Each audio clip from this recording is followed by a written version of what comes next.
Hey Non-Techies, this is Jess from Non-Techie HQ. In today's tutorial, we will go over how to add a clickable link to a SquareSpace announcement bar. First, you will want to log into your SquareSpace dashboard. From here, we will go to Pages and Website Tools. In Website Tools, we will click Announcement Bar. From here, by default, your announcement bar is disabled, and we could click Enable Announcement Bar.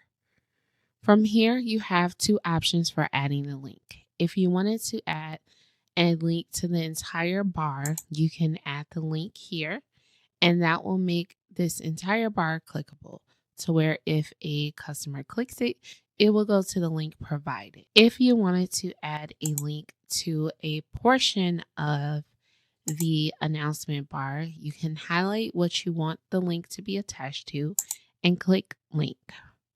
From here, we can select the URL that we would like and have it open in a new tab or in the same tab.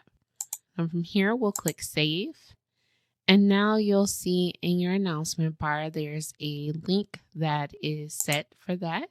And once it's clicked, it will go to the page that you have requested.